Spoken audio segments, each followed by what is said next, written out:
저는 디모아에서 파워 플랫폼을 담당하고 있는 최가윤입니다. 이번 부산시 교육청과 함께하는 IT 캠프 심화학습 8회차 수업에 잘 들어오셨고요. 바로 연수 시작하겠습니다. 이번 장은 제가 파워 플랫폼이란 주제로 준비한 강의 내용인데 오늘의 강의 시작은 파워 플랫폼에 대한 전반적인 설명, 기능 정의, 사용 사례, 그리고 활용 사례와 라이선스 정보를 설명드릴 예정으로 예상되는 소요 시간은 50분 정도로 끝까지 경청해 주시면 감사하겠습니다. 오늘 연수의 가장 핵심이 되는 부분은 부록편에 담아두었는데 액트시스라는 교육단체가 파워 플랫폼을 활용하여 대학교 진학을 앞두고 있는 학생들을 위하여 등록금을 전액으로 지원해주는 내용으로 부산시 교육청에서도 이와 비슷한 지원 사례를 준비하고 있다면 참고하시면 좋습니다. 파워 플랫폼이란 제품을 설명하기 앞서서 디지털 전환 시대가 다가오면서 뉴노멀 교육이 관심을 받는 상황부터 설명드리겠습니다. 제가 저번 달에 제주도를 출장을 다녀오면서 최재분 교수님의 기조 연설을 듣게 되었는데 파워 플랫폼을 안내해드리는 것에 대한 배경 공부가 되었습니다. 이 교수님은 성균관대학교 기계공학과 교수로 재직 중에 계시며 창조경제본부장으로 활동하고 있습니다. 제가 구두로 설명을 드리는 것보다는 교수님의 말씀을 직접 확인하는 것이 전달이 잘 될 것 같아서 영상을 함께 시청해 보도록 하겠습니다. 영상이 종료된 후에도 교수님의 말씀을 한 번 더 요약해서 설명드리겠습니다.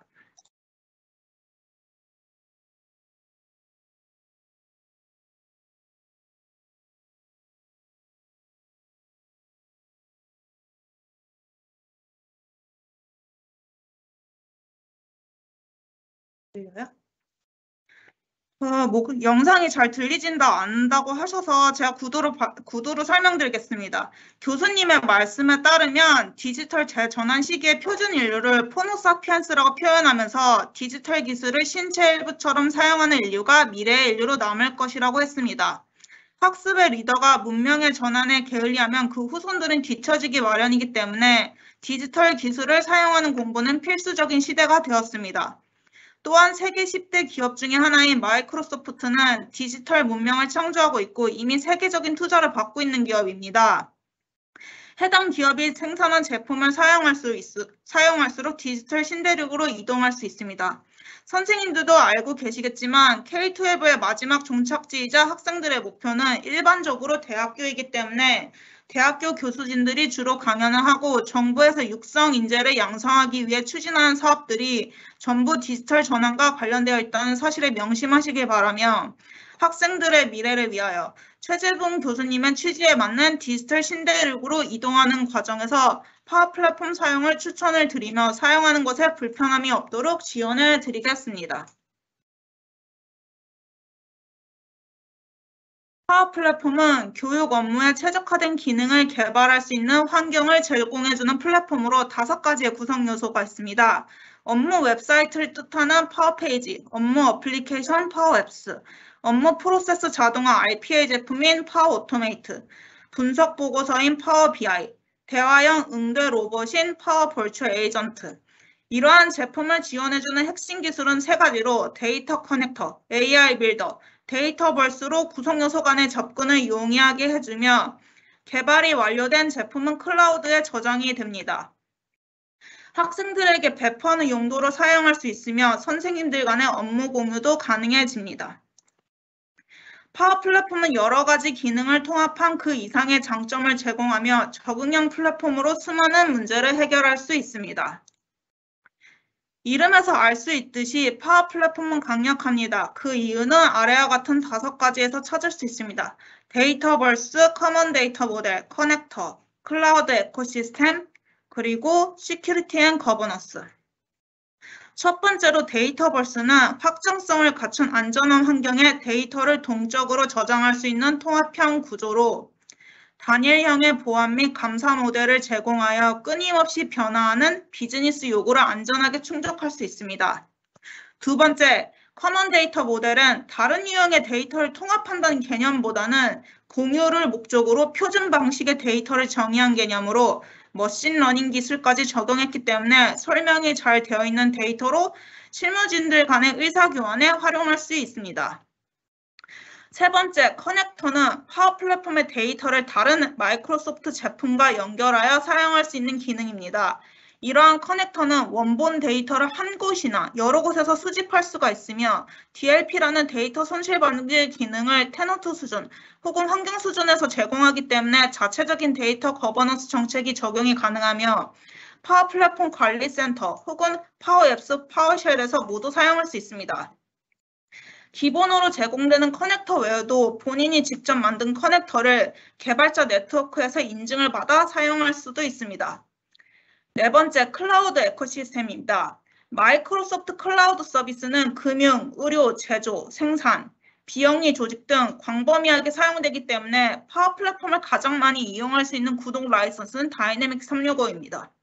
운영 범위를 연결하여 고객의 진입이 용이하며 다이내믹 365 자체 라이선스만으로도 자료, 인공지능 보안 기능이 적용이 됩니다.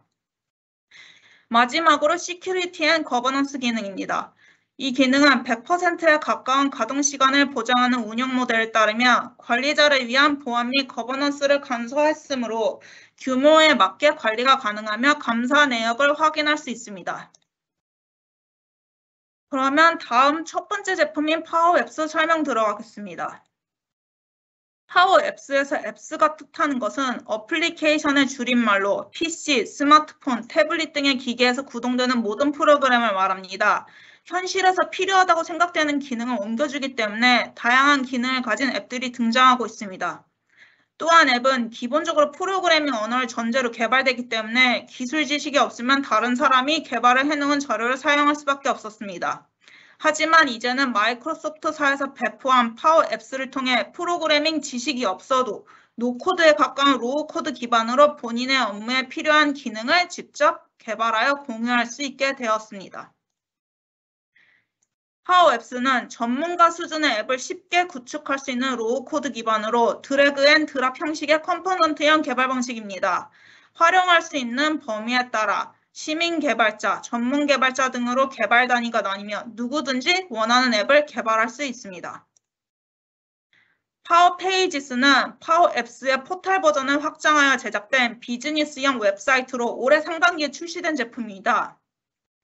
개인적인 생각으로 파워 플랫폼 중에서 가장 사용하기가 불편한 것이 파워 앱스라고 생각했는데 이번에 파워 페이지스가 출시되면서 생각이 완전히 바뀌었습니다. 생각을 해봐도 직장인들이나 교직원분들이나 학생들은 업무 시간이나 공부 시간에 휴대폰을 들여다보는 경우가 거의 없습니다.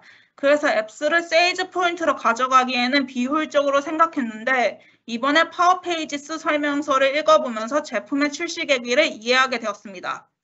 기존의 파워 앱스의 문제점은 제작한 앱을 공유할 경우 휴대폰이나 태블릿으로 배포가 됩니다.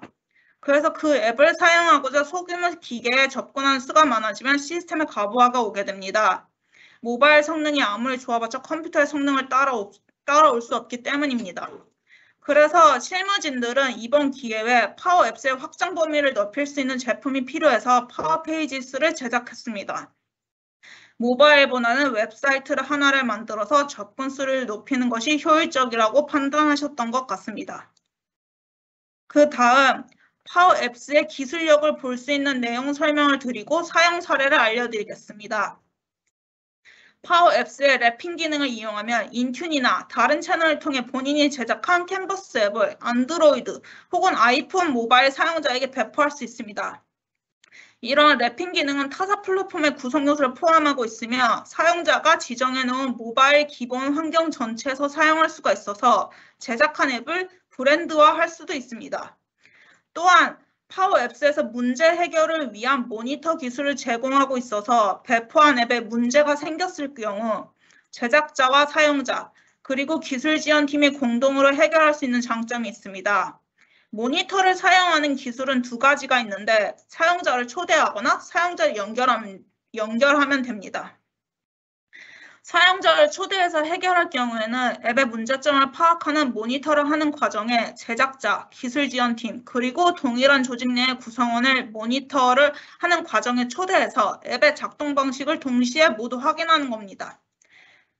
그리고 마지막으로 사용자를 연결해서 사용할 경우에는 제작자와 지원팀은 사용자에게 링크를 공유하여 사용자로 하여금 게시된 앱을 열어 앱을 사용하는 그 과정을 확인하여 해결하는 방법입니다.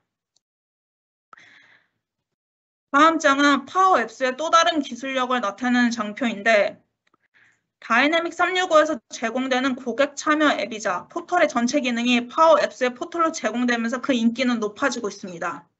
포털은 사용자가 조직 외부에서 다양한 아이디로 로그인하여 데이터버스에서 데이터를 확인하거나 콘텐츠를 검색할 수 있는 외부 대상 웹사이트입니다. 이러한 포털 기능은 외부로의 접근성을 뛰어나게 만들기 위해 웹 어플리케이션 방화벽, 일반 데이터 보호 규정, 글로벌 접근성 표준을 준수하고 있습니다. 또한 포털은 As 액티브 디렉터리를 사용하여 데이터버스 환경에 연결하기 때문에 포털에 접근하는 사용자에게 인증 심사를 통해 웹에서도 활동 가능한 역할을 부여합니다. 그래서 인증을 통과한 사람들은 데이터버스에서 자신의 개인 데이터의 사용을 제어할 수도 있으며 미성년자들은 포털 사용하기 위해 부모님의 동의를 받을 수 있도록 설정할 수도 있습니다. 다음은 파워 앱스를 사용해서 만들어진 앱은 클라우드에 저장이 되는데 PC, 노트북, 스마트폰 등의 다른 기기에서 쉽게 공유하고 실행할 수 있으며 데이터를 처리할 수 있는 기능 또한 가지고 있습니다. 그 종류는 크게 세 가지로 캔버스 앱, 모델 드리븐 앱, 포털이 있는데 첫 번째로 캔버스 앱은 백지 상태에서 앱을 만드는 경우로 화면 크기는 태블릿 혹은 모바일에 맞게 선택이 가능합니다. 데이터 출처를 등록하여 앱과 상호작용할 수 있고 드래그 앤 드랍 형식으로 다양한 기능을 작성하여 원하는 앱을 만들 수 있습니다. 두 번째로 모델 기반 앱은 데이터버스의 데이터에서 생성되며 별도의 작업 없이 모바일 혹은 태블릿에서 자동으로 작동합니다. 세 번째, 파워 앱스가 가지는 인터페이스를 통해 사용자가 데이터버스에 보관된 데이터와 상호작용하는 웹사이트를 만들 수 있습니다. 이 포털 기능은 외부에서의 접근량이 가장 많으며 제품적으로 완성도가 높다는 이유로 최근에 파워 페이지스라는 독립 기능을 가진 제품을 출시되어 파워 플랫폼의 구성 요소가 되었습니다. 특유의 웹앱 기능이 있었기 때문에 비즈니스 웹사이트로서 기능을 확실히 다지게 된 제품이 되었으며 클라우드 규모의 데이터 보안이 가능합니다. 마지막으로 캔버스 앱에서 모델 기반은 그리고 포털까지 데이터를 사용하는 빈도 순으로 나열된 것이기 때문에 기본으로 데이터버스 커넥터를 사용할 수 있어서 다른 제품과의 연계가 가능합니다. 그래서 파워 오토메이트와 연결하여 사용하게 되면 자동화된 흐름으로 앱을 통합하거나 실행할 수도 있습니다. 단독으로 사용해도 강력한 파워 앱스를 더욱 강력하게 만드는 사항들은 데이터버스, 파워 오토메이트 성격을 가진 흐름, AI 빌더, 커넥터, 챗봇과 함께 사용할 수도 있으며 팀즈에 올려서 사용할 수도 있습니다. 말씀드렸던 데이터버스, 흐름, 커넥터, 챗봇, AI 빌더의 개별 기능을 설명하자면 첫 번째로 데이터버스는 팀즈뿐만 아니라 모든 어플리케이션에서 사용할 수 있도록 설계되었으며 감사, 공유, 계층정 보안 기능을 포함합니다. 뿐만 아니라 파워 플랫폼의 두 번째 기능이었던 커먼 데이터 모델 지원도 제공이 되어 머신러닝으로 데이터 해석이 바로 가능하기 때문에 실무진들 간의 의사교환에 신속합니다. 두 번째로 파워 오토메이트 성격을 가진 흐름은 대량으로 증가하는 데이터를 체계적으로 관리하기 위해서 조직이 서로 다른 유형의 데이터를 통합하고 사용할 수 있도록 데이터 흐름이 도입되었습니다. 데이터 흐름은 파워 앱스 서비스 환경에서 생성 및 관리되는 데이터 모음집입니다. 그래서 파워 앱스에서 데이터 모음을 사용하여 다양한 유형의 비즈니스 데이터와 연결하고 데이터를 변환한 다음 데이터버스 혹은 애저 저장소에 등록할 수 있습니다. 세 번째로 커넥터는 데이터를 처리하는 어플리케이션에서 핵심적인 역할을 하므로 파워 앱스에서 인기가 많은 쉐어포인트, 5365, 트위터 같은 상품들의 데이터를 연결하거나 온프레미스 데이터 원본형 커넥터가 있습니다. 작동하는 방식은 정형화된 데이터의 항목을 제공하거나 데이터 연산 작업을 제공하는 것으로 분류됩니다. 그래서 가장 많이 사용되는 커넥터는 데이터버스, 엑셀, 오라클 DB, 5365 사용자, 쉐어포인트, 트위터 등이 있습니다. 네 번째로 챗봇은 파워 앱스에서 앱을 제작하는 방식과 비슷합니다. 코드가 없는 인터페이스를 사용해서 제작할 수 있으므로 앱 제작자는 파워 앱스에서 직접 챗봇을 만들고 관리할 수 있으며 챗봇을 만들려면 파워 앱스의 제작 페이지에서 바로 파워 벌추얼 에이전트 포털로 바로 이동할 수 있게끔 되어 있습니다. 마지막으로 AR 빌더는 전문성을 갖춘 집단이 자동화한 업무에 대한 결과를 예측하여 성과를 개선할 수 있는 기능으로 파워 앱스와 파워 오토메이트에 직접 통합되는 솔루션입니다. 제가 오늘 준비한 데모는 AR 빌더를 사용하여 파워 앱을 제작했는데 기본으로 제공되는 템플릿인 개체 감지와 이미지 분류를 사용했습니다. 개체 감지 기능은 과학관이나 박물관에 가지 않아도 아이들의 자연 체험 학습을 지원할 수 있으며 이미지 분류 기능은 아이들의 영양 상태와 배식 정보를 확인하는 용도로 사용할 수 있습니다. 오늘 보여드릴 데모는 파워 앱스의 3가지 유형 중에 캔버스 앱의 AR 빌더를 사용했습니다. AR 빌더는 실제로도 학교 선생님들로부터 문의가 많이 오는 기능입니다. 그래서 학교 생활에 가장 도움이 되는 기능이죠. 준비를 했고요. 우유 검사기 기능은 제가 초등학교를 다녔을 때 우유를 강제적으로 마셔야 했는데 그때의 기억을 살려 만들어 봤는데 최근에도 우유 배식 제도는 시행이 된다고 합니다.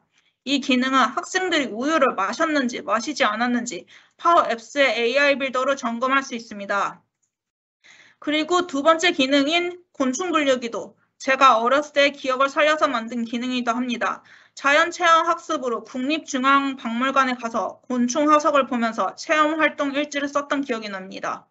이 2가지 기능의 차이점은 우유 검사기는 다른 회사에서 제작한 머신러닝 프로그램 로브를 사용했고 곤충 분류기는 이미 파워 플랫폼에 내장되어 있는 머신러닝 기능을 사용했습니다. 기본으로 제공되는 기능을 사용한 것이기 때문에 누구나 제작할 수 있습니다. 한번 데모 영상을 보겠습니다.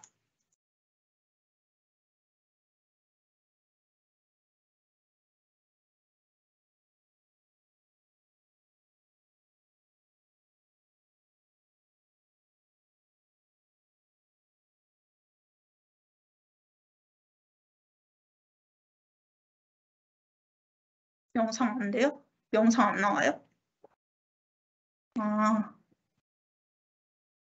나비 사진을 올렸을 때 나비로 인식하고 장수풍뎅이 사진을 올리면 장수풍뎅이로 인식하는 모습을 보실 겁니다.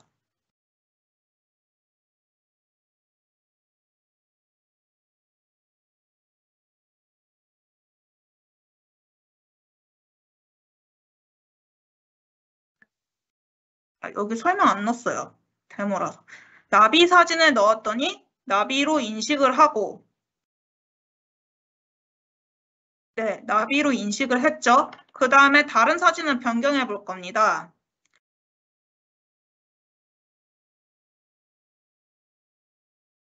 장수풍뎅이 사진을 올렸더니 장수풍뎅이로 인식을 합니다.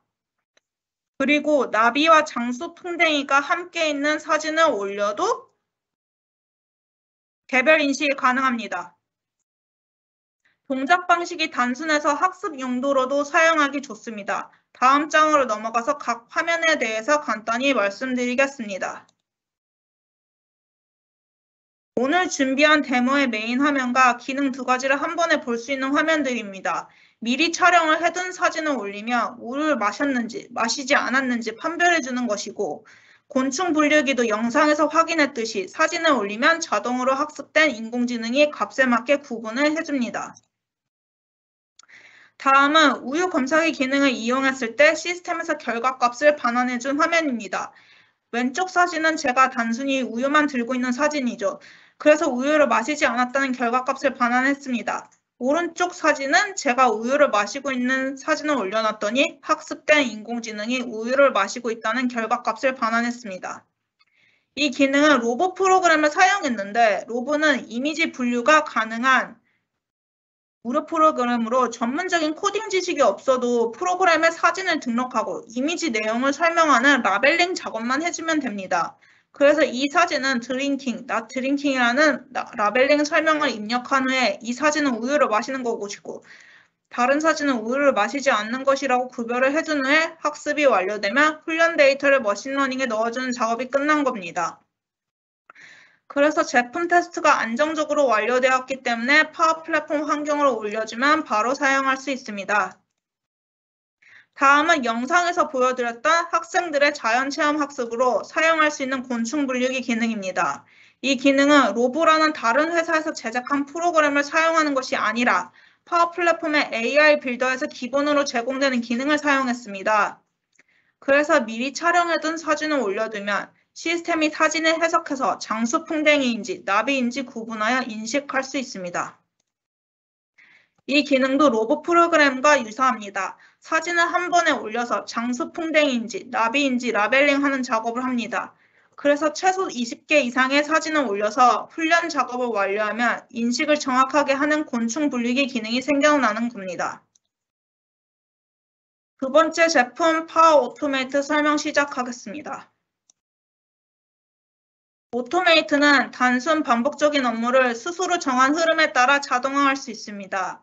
오른쪽의 그림이 직장인의 모습을 나타내는 것인데 책상 위에 쌓여있는 문서들이 페이퍼라서 오토메이트 성격과는 맞지 않지만 직장인의 고충을 표현하기 위해 넣었습니다. 위와 같은 업무들이 컴퓨터로 옮겨져서 단순 반복적인 업무를 해야 하는 상황이 온다면 오토메이트라는 자동화 기술로 해결할 수 있습니다. 또한 RPA는 프로그래밍 지식이 없어도 조건문과 반복문을 이해하면 사용할 수 있으며 업무를 처리하는 속도가 사람이 하는 작업과는 비교도 안 될 정도로 빠르기 때문에 발생할 수 있는 인적 오류가 적으며 코로나 확산으로 비대면 업무 경향이 높아진과 동시에 활용도가 높아지고 있습니다. 다양한 플로우 기능을 사용하여 업무 과정을 자동화할 수 있는 파워 오토메이트는 마이크로소프트사의 대표적인 RPA 제품입니다. 레거시 시스템을 사용하는 조직은 별도의 유지보수 비용을 들이지 않고 오래된 방식을 오토메이트로 전환할 수 있으며 파워 오토메이트 앱은 데스크탑, 웹, 모바일 전반의 자동화 기능을 확장하기 때문에 언제 어디서나 흐름을 통해 효율성을 달성할 수 있습니다. 또한 파워 오토메이트 모바일 앱은 디바이스 등록 없이도 인투넷 모바일 어플리케이션 관리 기능을 지원하므로 IT 관리자가 조직 데이터를 보호할 수 있도록 모바일 데이터 정책을 적용할 수 있습니다. 이러한 RPA는 제조, 로봇, 공학, 자율주행뿐만 아니라 IT 시스템 및 비즈니스 의사결정과 같은 기술 업계에서도 널리 사용됩니다. 그 다음 파워 오토메이트의 기술력을 볼 수 있는 내용 설명드리고 사용 사례를 알려드리겠습니다. 파워 오토메이트의 웹은 클라우드 흐름으로 별도의 소프트웨어를 설치할 필요 없이 인터넷이 가능한 환경이면 사용하는 것에는 제약이 없습니다. M365에 포함된 기본 앱뿐만 아니라 타사의 여러 앱과도 연결할 수 있도록 설계되었으며 다양한 커넥터와 템플릿을 제공하기 때문에 사용자가 흐름을 직접 실행할 필요가 없는 업무 자동화에 효율적입니다. 반면에 파워 오토메이트 앱이자 파워 오토메이트 데스크탑은 최신 운영체제에 포함되어 있어 무료로 사용할 수 있으며 400개가량의 내장 작업이 있으면 지속적으로 업데이트가 되어 있기 때문에 예외사항을 처리할 수 있습니다. 또한 파워 오토메이트 데스크탑의 언어는 본인의 컴퓨터에 설치된 운영체제 사양에 따라 결정됩니다. 그리고 개인 컴퓨터에서 실행되는 응용 프로그램의 자동화에 최적화되어 있고 결과물은 클라우드에 저장이 된다는 점에서 타사 RPA 제품과의 차이점을 보이고 있습니다. 데스크탑을 다시 설치해도 동일한 M365 계정으로 로그인하면 기존의 자동화 흐름을 사용할 수 있어 다른 사람과도 공유가 가능합니다.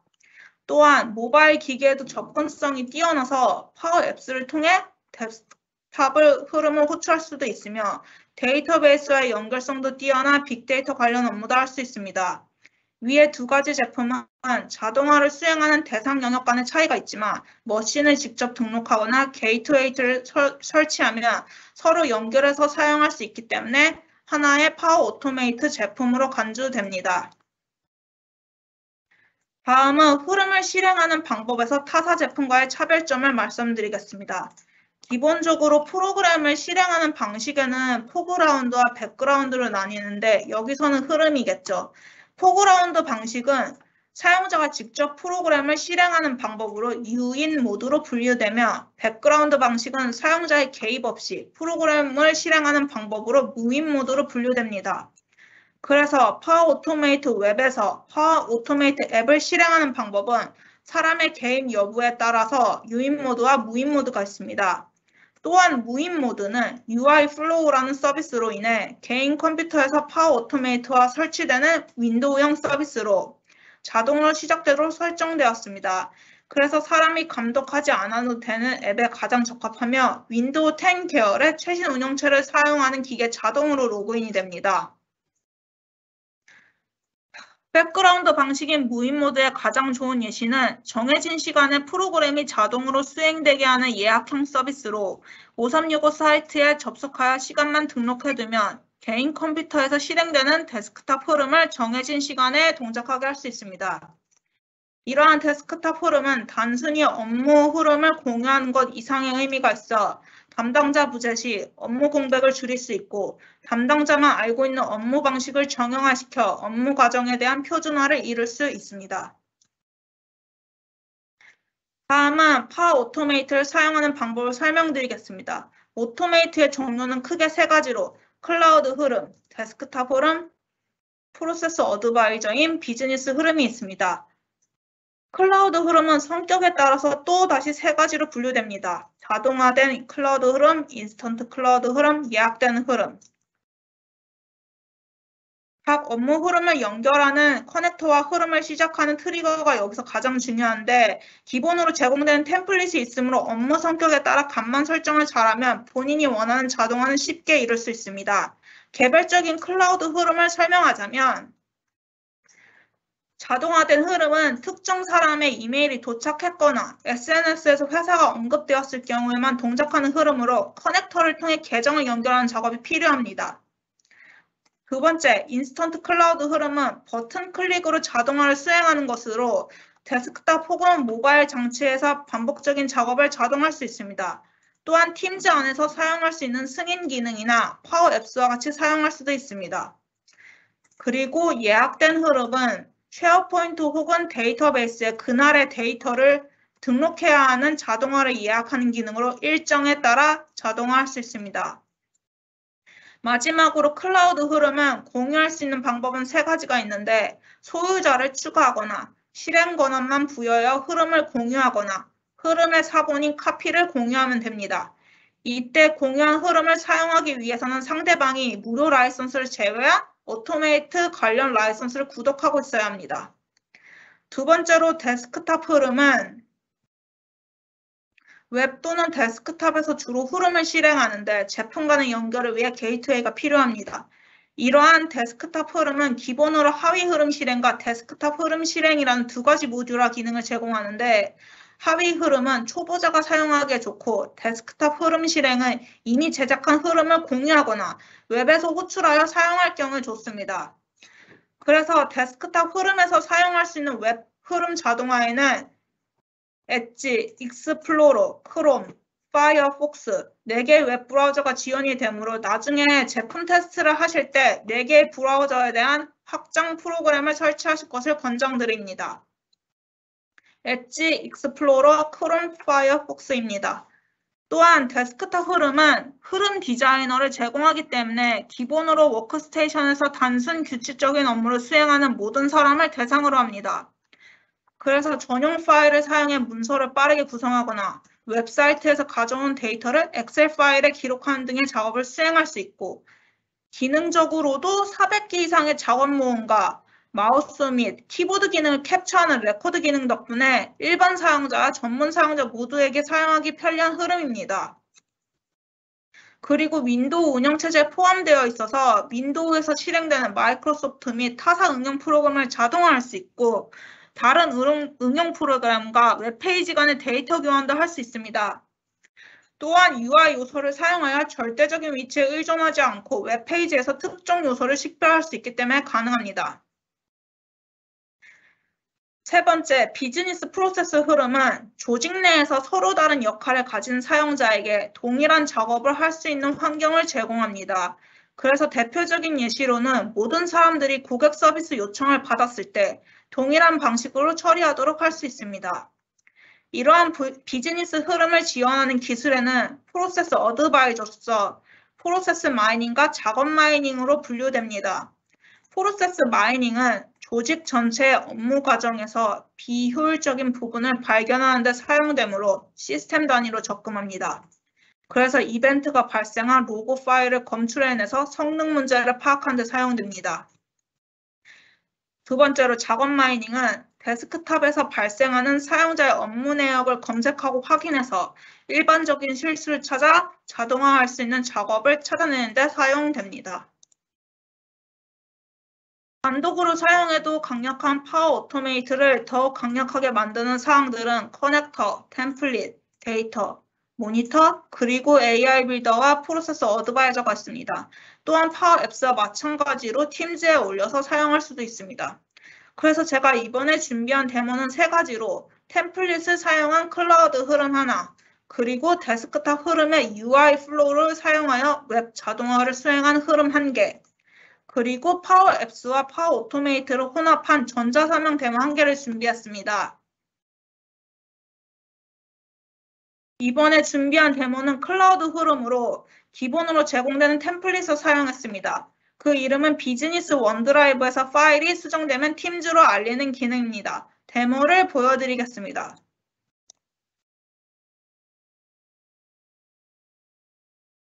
제가 말할 거예요. 각각의 커넥터인 5365, 팀즈, 원드라이브의 동일한 계정으로 값을 설정했고 원드라이브의 폴더를 선택하면 됩니다. 저는 이때 회사 계정을 사용했습니다. 원드라이브의 폴더를 선택을 하고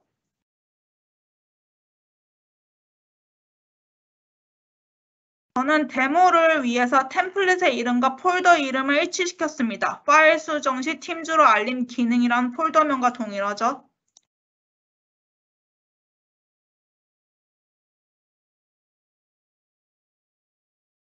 아까 보셨던 폴더 안에 워드 문서를 하나 두고 이 문서의 내용이 수정되면 팀즈로 알리는 기능을 보여드릴 겁니다.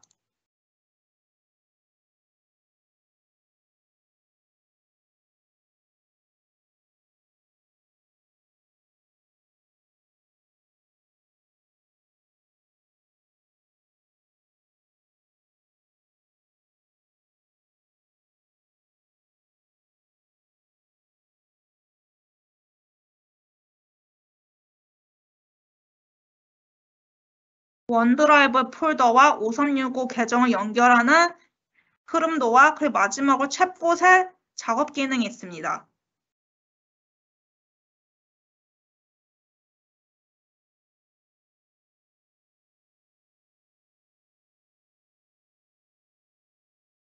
아이고, 잠시만요.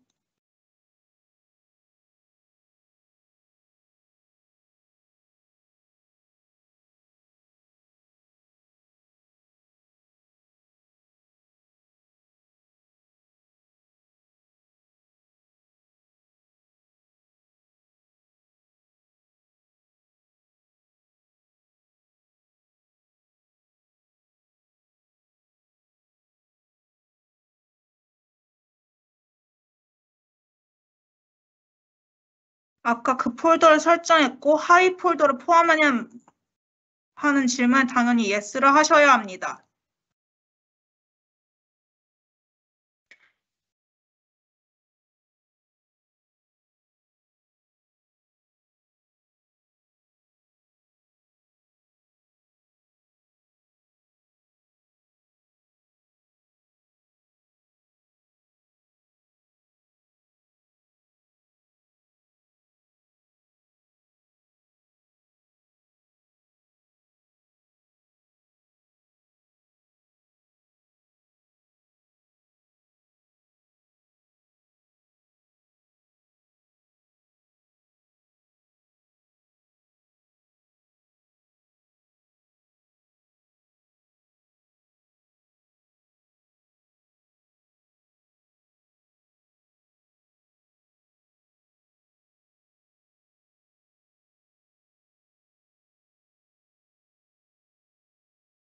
흐름을 실행시켰더니 흐름을 실행시켜 놨고 문서로 들어가서 파일 내용을 수정할 것입니다.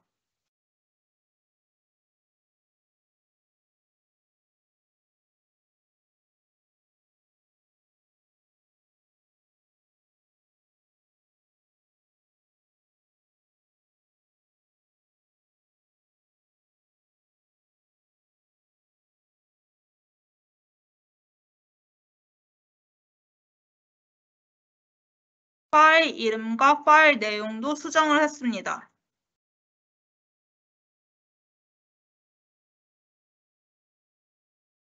오토메이트 화면을 넘어왔더니 흐름이 실행이 되었다고 합니다.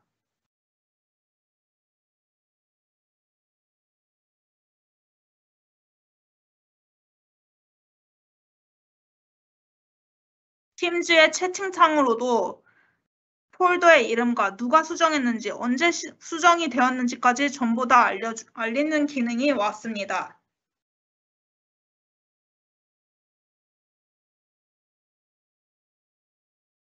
데모에서 보여드렸던 템플릿의 순서도는 지금 보시는 그림과 같습니다.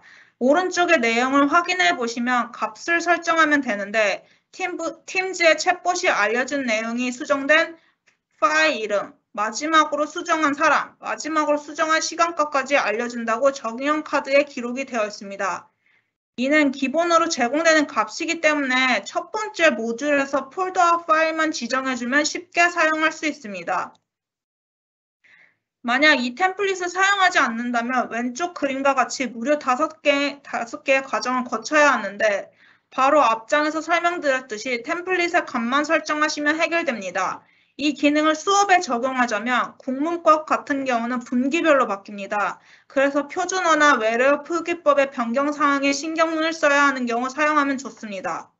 그래서 원드라이브 폴더에 만들어 놓은 워드 파일에 변경된 표준어 규정만 기재하여 선생님들이나 교직원들, 학생들에게 배포하면 좋습니다. 제가 두 번째로 준비한 데모는 데스크탑 흐름을 이용한 데모로 오토메이트를 설명하면서 강조했던 내용이 윈도우 계열의 최신 운영체제에는 파워 오토메이트 데스크탑이 포함이 되어 있어서 무료로 사용할 수 있다고 했습니다. 지금 제가 보여드린 데모도 기본으로 제공되는 기능을 조합해서 만든 것이기 때문에 별도의 프리미엄 라이선스가 필요하지 않습니다. 데모를 보여드리겠습니다.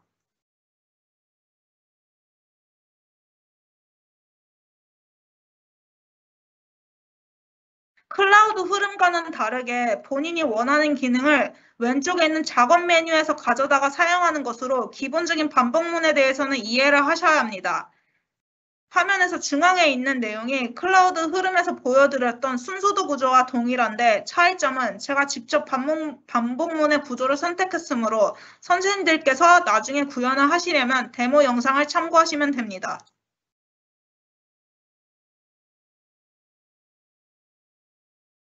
내 컴퓨터에 있는 엑셀 파일을 찾아서 우선 내용 확인을 해보겠습니다.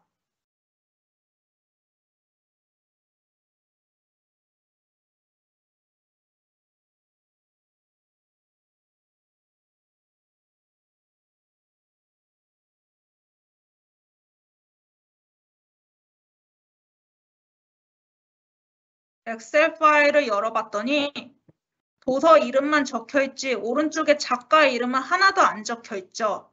흐름이 엑셀에 있는 도서 이름을 구글에서 검색하여 자동으로 작가 이름을 찾아서 엑셀 파일에 자동으로 입력해주는 모습을 보여드릴 겁니다. 흐름을 실행해 보도록 하겠습니다. 엑셀에서 도서 이름을 가져오는 맞으면 바로 크롬이라는 웹브라우저를 열어서 엑셀의 도서 이름을 검색창에 붙여넣습니다. 작가 이름이 없으면 그 다음 도서 이름을 가져가서 계속 검색 작업을 수행합니다. 작가 이름이 있으면 가져와서 다시 엑셀로 자동으로 입력해 주는 겁니다.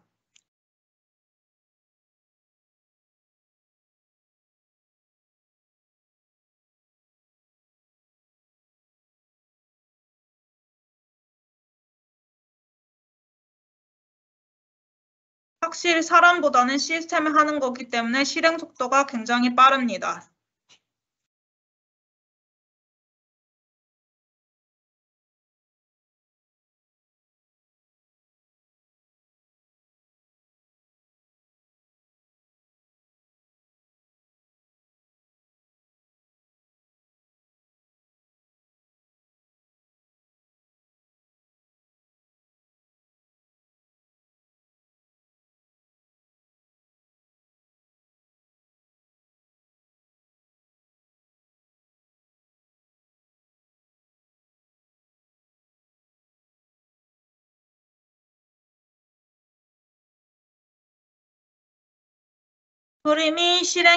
흐름 실행이 완료되었습니다. 그러면 내 컴퓨터에 엑셀 파일로 가서 작가 이름이 입력이 되었는지 확인해 보겠습니다.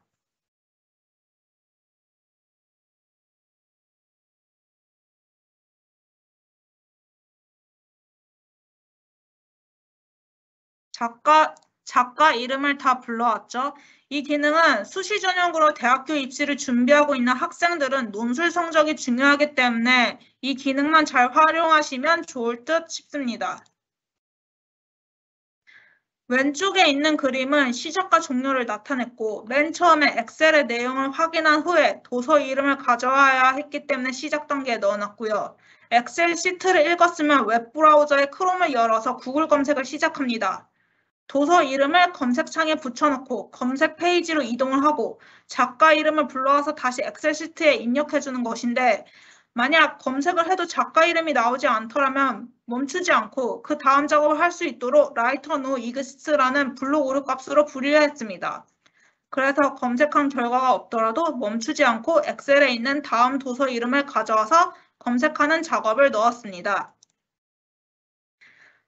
만약 제가 만든 흐름을 사용하지 않는다면 왼쪽의 단계와 같이 최소 6단계를 거쳐야 하는데 도서 한 권만 해도 저렇게 많은 작업이 필요한데 데이터 양이 증가할수록 불필요한 노력과 시간을 투자해야 합니다. 그리고 오른쪽에 있는 내용은 엑셀에서 작가 이름을 불러온 내역으로 지금은 데모를 위해서 20개의 데이터만 넣어놨지만 나중에 권장도서 100권의 내용이 필요하다면 이 기능을 사용하시면 좋습니다. 제가 세 번째로 준비한 데모는 혼합형으로 파워 앱스와 파워 오토메이트를 같이 사용했습니다. 저희 회사에서 운영 중인 교육사업부 디에듀케이션 홈페이지에 등록한 제안서에 나온 내용으로 관심 있으신 분들은 확인해 보시면 됩니다. 데모 한번 보시겠습니다.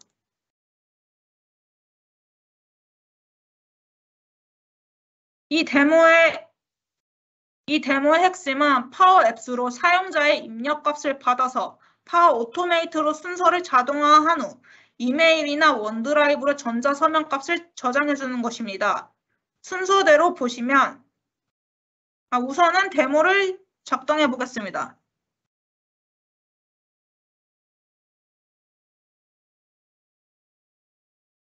파워 앱스로 입력을 받은 서명인, 전자서명 이미지를 원드라이브와 이메일로 전송해주는 기능입니다. 서명 날짜, 서명한 사람, 그리고 전자서명값. 전송 버튼을 누르면 원드라이브와 이메일로 자동으로 전송해줍니다.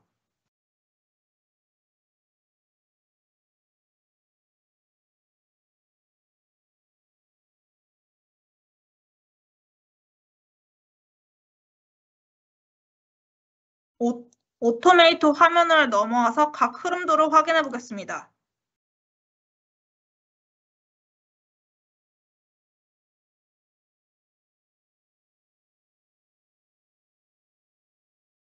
초반에 파워 앱스를 통해서 변수 3개를 가져오는데 서명한 날짜, 서명인, 전자서명 이미지를 아래와 같은 모듈, 원드라이브와 이메일로 보내주는 기능입니다.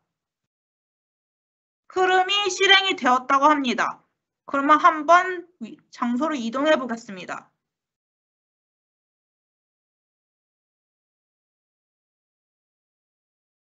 원드라이브 폴더에 파워 앱스로 받은 내용들이 저장이 되어 있습니다. 저장이 되어 있죠? 그 다음 이메일에도 관련 내용들이 전송된 화면을 보여드리겠습니다. 이메일에도 전자서명, 날짜, 서명한 사람, 서명 이미지가 이메일 첨부 파일로 전송이 된 화면입니다.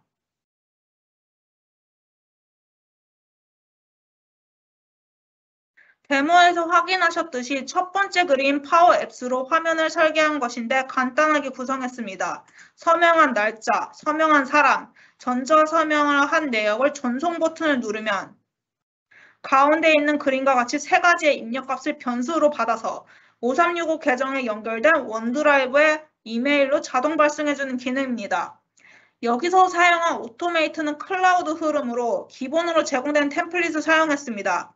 그래서 원드라이브 폴더와 이메일 계정만 설정해주면 쉽게 사용할 수 있습니다. 수행이 완료된 내역으로 흐름을 실행하는 것에는 그렇게 오랜 시간이 걸리지 않아서 많은 사람들로부터 한 번에 전자서명을 받아야 하는 경우 사용하면 좋습니다. 마지막 제품 설명 시작하겠습니다. 파워 버추얼 에이전트를 설명하기 앞서서 가상 에이전트는 고객 중심형 소프트웨어로 다양한 고객의 요청을 수행할 수 있도록 만들어졌습니다. 그래서 가상 에이전트의 종류도 유니버설, 제너럴, 스페셜로 분류되는데 고객에게 필요한 정보와 질문에 답변을 해주고 그들의 문제를 해결하는 데 도움을 주기 위해 생성되었습니다. 또한 사용자에게 친밀감을 형성하기 위해서 가상 캐릭터를 사용해 고객 서비스를 제공하기 때문에 다이내믹 365 라이선스에서는 별도의 커스터머 서비스가 생성되었을 만큼 챗봇의 인기와 기술력은 높아지고 있습니다.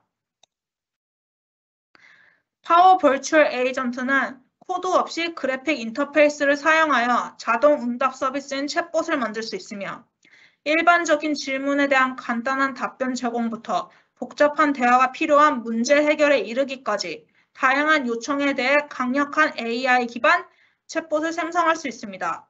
이 제품은 가상 에이전트 성격이 워낙 강해서 팀즈에도 내장이 되어 있고 파워 플랫폼의 보조 기술인 AI 빌더로도 활용되는 만큼 독립 제품으로 출시되는 것에는 이유가 있습니다. 파워 앱스의 포털 버전을 파워 페이지로 별도로 출시되었던 사례와 유사합니다. 이러한 가상 에이전트는 쉽게 게시하여 공유할 수 있을 뿐더러 제품의 성능도 확인해가며 언제든지 수정할 수 있습니다.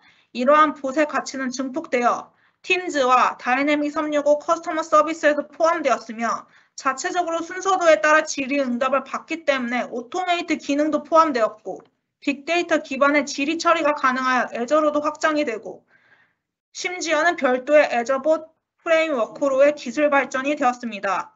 그리하여 전문 개발자와 시민 개발자가 공동으로 봇을 구축하여 풍부한 응답을 생성할 수 있게 되었습니다. 그리고 제가 회사 내에서 주로 교육용 라이선스 발급 업무를 맡고 있는데 학교에서 A1이나 A1 플러스 라이선스 요청을 많이 하십니다. 그런데 A1이나 A1 플러스 교육용 라이선스는 가장 등급이 낮은 라이선스로 가상 에이전트가 포함되어 있지 않습니다. 그래서 가상 에이전트를 사용할 수 있다면 최소한 A3 이상의 라이선스를 사용하셔야 합니다.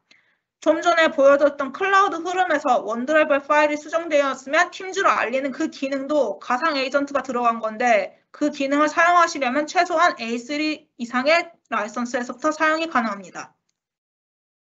그 다음 파워 버추얼 에이전트의 기술력을 볼 수 있는 내용을 설명드리고 사용 사례를 알려드리겠습니다. 마이크로소프트 봇 프레임워크가 형성된 만큼 봇의 인기는 상당해졌습니다. 다이내믹 365의 커스터머 서비스를 별도의 봇으로 출시하는 것에서부터 시작해서 봇의 사용 범위를 확장하기 위해 파워 버추얼 에이전트가 출시된 것입니다. 그래서 파워 앱스의 포털, 팀즈, 페이스북, 모바일 및 맞춤형 앱, 그리고 애저 봇 서비스 채널에 봇을 추가할 수 있습니다. 첫 번째, 파워 앱스의 포털에 봇을 추가할 경우 방문자가 포털 페이지에서 봇과 대화를 나눌 수 있고 두 번째로 팀즈에도 봇을 추가할 수 있어서 더 넓은 범위의 조직과 협업할 수도 있지만 팀즈에서 봇을 사용하려면 최소한 봇을 한 번 이상 게시해야 합니다. 세 번째, 페이스북에 봇을 추가할 경우 메신저에서 사용되기 때문에 페이스북 자체 이용 약관이 적용이 됩니다. 그래서 메신저 관련 지원 문의는 페이스북에 문의해야 하는 단점이 있습니다. 그 외에도 모바일 및 맞춤형 앱에 봇을 추가할 수도 있고 애저 봇 서비스 채널에 봇을 추가할 수 있지만 이 경우에는 봇의 사용 수준이 높기 때문에 전문 개발자 지식이 필요합니다. 이번 장은 파워 버추얼 에이전트의 본 성격에 맞는 기술력을 자랑하는 장표로 사용자에게 최상의 서비스를 제공하기 위해 봇에 저장된 대화록을 분석 보고서로 변환하는 장면입니다. 대화록에 접근하는 방식은 세 가지로 경량형, 애저 데이터 레이크 스토어, 그리고 시냅스 방식이 있습니다. 이러한 접근 방식의 공통점은 데이터버스의 데이터를 파워 BI로 전송하여 데이터를 시각화하는 것인데 사용자의 정보와 질문 성향 등의 내용을 한눈에 파악할 수 있습니다. 그리고 세로 고침을 통해 변경되는 데이터를 시간 순으로 기록하기도 하고 새로 고침을 하는 속도가 느려지거나 운영상의 문제가 발생한 경우 시냅스라는 기술로 데이터를 빠르게 파워 BI로 전송할 수 있습니다. 이는 데이터 손실을 방지하는 겁니다.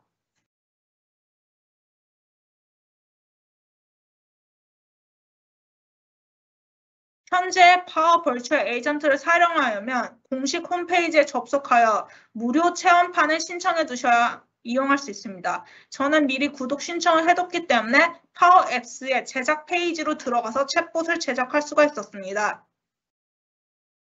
챗봇을 제작할 수 있는 방법은 두 가지인데 파워 앱스의 페이지로 이동하여 내장된 기능을 사용하시거나 아니면 메인 페이지로 넘어와서 제작할 수 있습니다. 이러한 가상 에이전트는 시스템 토픽과 사용자 토픽으로 구성할 수 있는데 시스템 토픽은 인사말과 맺은말로 주로 구성되었으며 제작이 완료되었으면 게시를 하고 사용자의 사용 현황을 분석할 수 있는 모니터링이라는 세 단계를 거칩니다.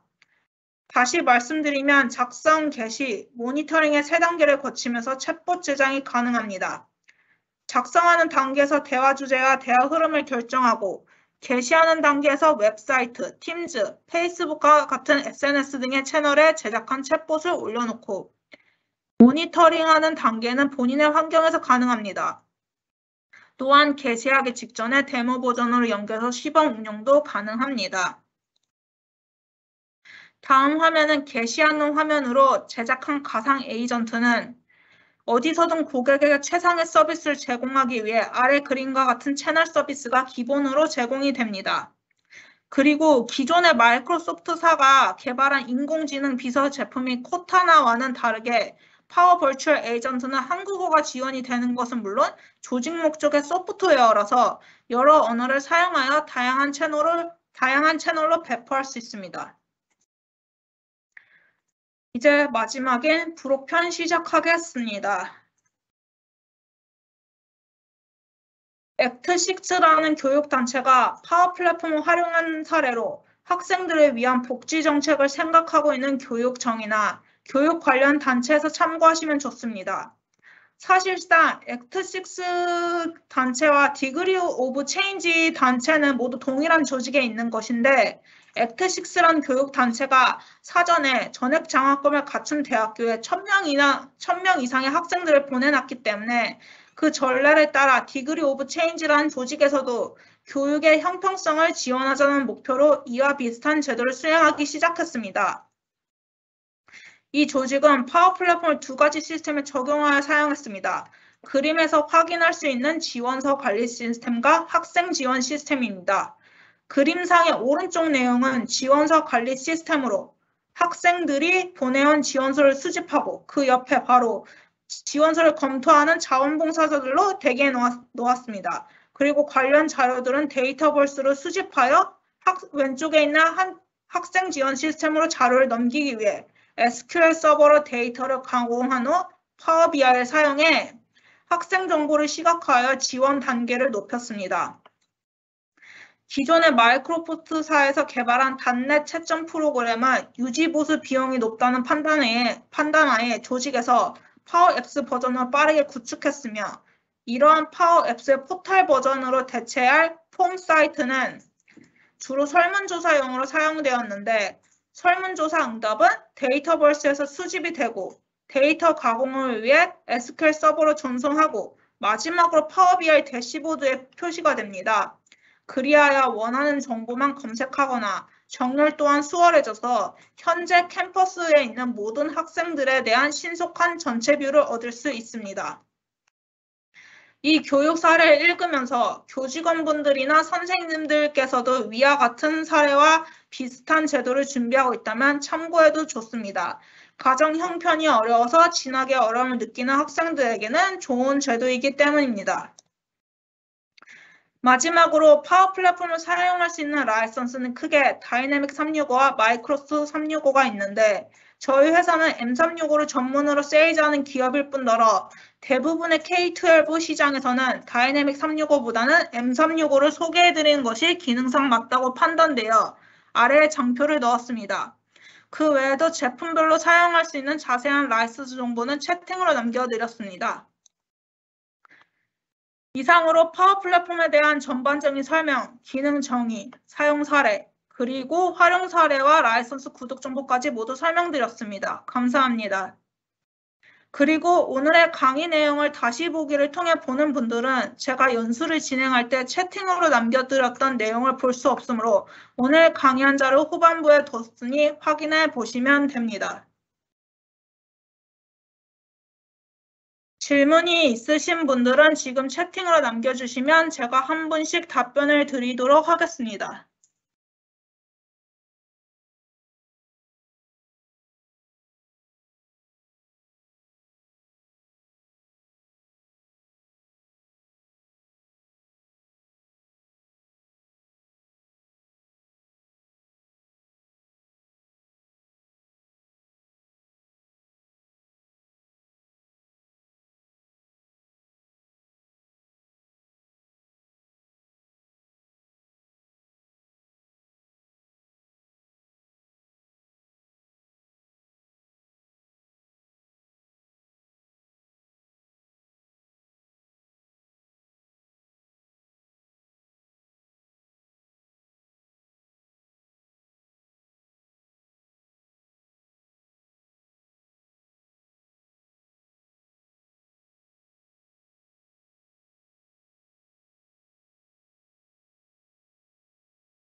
이상으로 오늘 연수를 종료하도록 하겠습니다.